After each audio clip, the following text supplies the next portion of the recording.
how to add emoji to your videos in CapCut.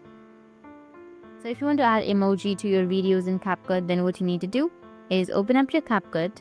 After that, just go with edit, which is on the bottom left, and then go with a new project and select a video. Go with add, which is on the bottom right again.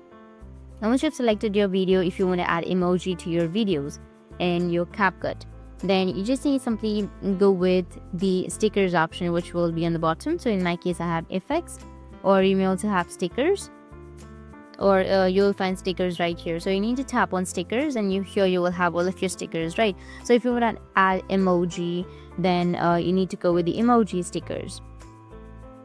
You'll find the emoji stickers. So select the emoji stickers and then select the emoji that you would like to add. And once you tap on it, the emoji has been added. Now you can go with tick, and that's it. If you play the video, you'll have the sticker like this.